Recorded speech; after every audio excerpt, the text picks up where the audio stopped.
नमस्कार। आज के वीडियो में हम एक बार फिर लेकर आए हैं कक्षा 8 की हिंदी वर्कबुक, जिसका हम आधार रेखा मूल्यांकन भाग 2 इस वीडियो में अध्ययन करेंगे।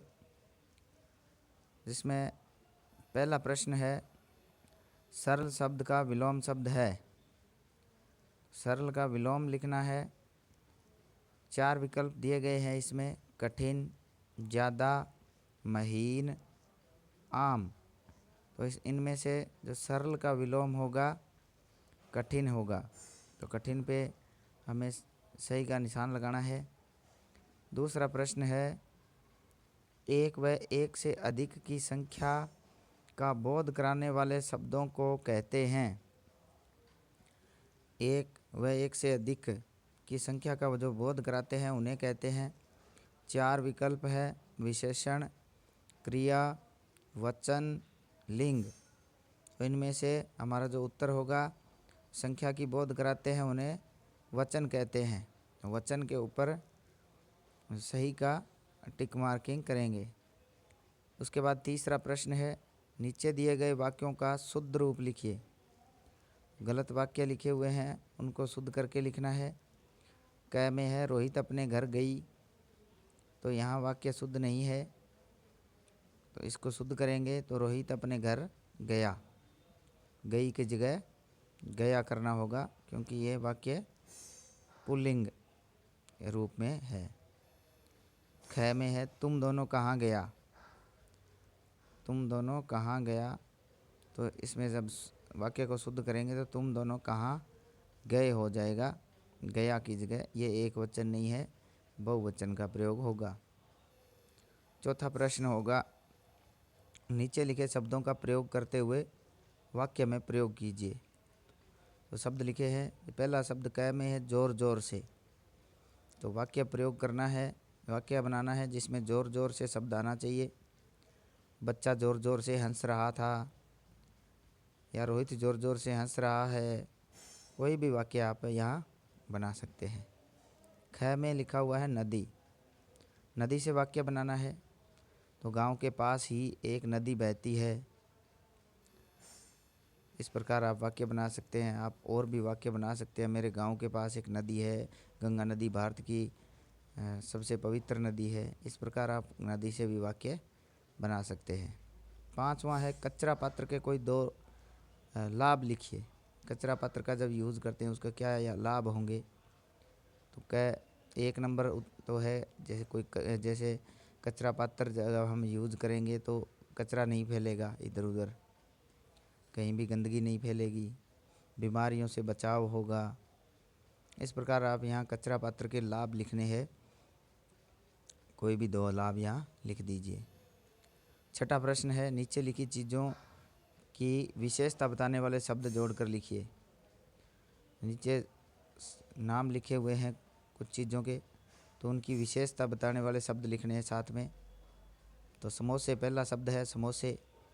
तो समोसे के साथ हम ऐसा शब्द जोड़ेंगे कि उसकी विशेषता बताए। तो यहाँ जैसे गर्म समोसे, जैसे छोटे समोसे, बड़े समोसे, ठंडे समोसे।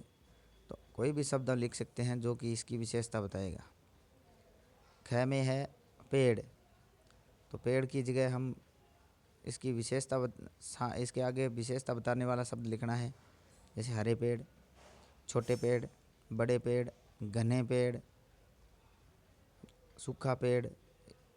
इस प्रकार हम इनकी विशेषता लिख सकते हैं। ग में है चींटी। तो काली चींटी, लाल चींटी, छोटी चींटी, बड़ी चींटी। तो इसकी विशेषता हम यहाँ कुछ भी विशेषता लिख सकते हैं जो कि विशेषता बतानी चाहिए। ग में है झंडा। तो झंडे की विशेषता बताने वाला शब्द लिखना है। तो ऊंचा झंडा, लाल झंडा, तिरंगा झंडा। तो कोई भी शब्द जो विशेषता बताएगा वो विशेषण कहलाएगा। तो वो हमें इनके सामने लिखना है। सातवां प्रश्न है, नीचे दिए गए चित्र को देखकर 6 से 8 वाक्य लिखिए। नीचे चित्र दिया हुआ है। तो चित्र में आपको एक गाय का चित्र दिख रहा है। इसको देखकर आपको वाक्य बनाने हैं। जैसे चित्र में गाय दिख रही है, गाय का रंग लाल है, गाय घास खा रही है, गाय के 2 सींग है, गाय के 4 पैर है, गाय के एक लंबी पूँछ है, खेत हरा भरा है। इस प्रकार आप कोई भी यहाँ वाक्य बना सकते हैं। इसके बाद आता है नीचे अगले पेज पर दी गई कविता को पढ़िए और 8 से 11 तक के प्रश्नों का उत्तर दीजिए। कविता पढ़नी है और नीचे प्रश्नों के उत्तर देने हैं। कविता है, आसमान ने ओढ़ी चादर, नीली नीली इसकी चादर।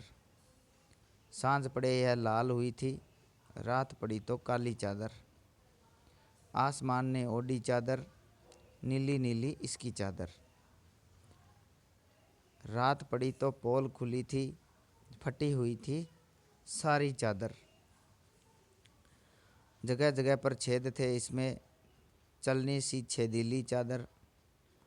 छेद सभी जब बने थे तारे, चमकी थी ये काली चादर। तो ये कविता है, इसमें से प्रश्नों के उत्तर देने हैं। कविता के अनुसार किस कारण से पता चला होगा कि आसमान की चादर फटी हुई थी? तो इसमें है कि जब आसमान काला हुआ तो काले आसमान में जब तारे चमकने लगे तब वह फटी चादर के समान दिखने लगी। जैसे फटी चादर में से जब रोशनी आर पार होती है तो उसमें से हमें आर पार दिखता है, चादर के जो छिद्र होते हैं उसके अंदर से पार दिखता है।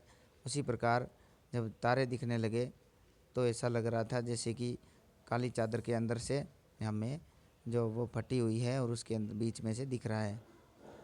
नेक्स्ट 9वां प्रश्न है, पोल खुलना मुहावरे का प्रयोग कविता में आया है। आप इस मुहावरे का अर्थ और वाक्य में प्रयोग लिखिए। तो इसका पोल खुलने का जो अर्थ होगा वो है राज प्रकट होना, भेद खुलना।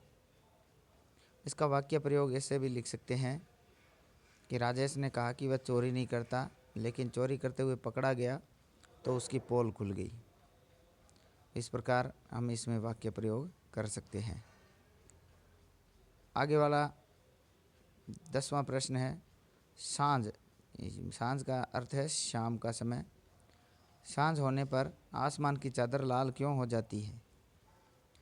तो उत्तर है, सूर्य की लालिमा के कारण सांझ के समय आसमान की चादर लाल हो जाती है। सूर्य का प्रकाश के अंदर जब धूल, मिट्टी के कण और नमी के कारण है वो आसमान लाल दिखाई देने लगता है। तो इस प्रकार इसका उत्तर हो जाएगा। आगे वाला 11वां प्रश्न है, कविता का उपयुक्त शीर्षक क्या होगा? क्या जो 4 विकल्प दिए गए शीर्षक है, मतलब शीर्षक होता है जिस किसी के बारे में इसका वर्णन है। तो इसमें किसका वर्णन है? नीली और काली चादर, चमकीली चादर, आसमान की चादर या छेद वाली चादर।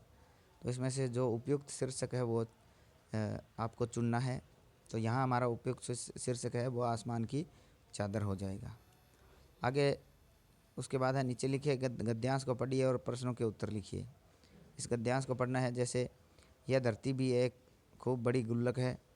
मिट्टी की बनी इस गुल्लक में प्रकृति वर्षा के मौसम में खूब पानी बरसाती है।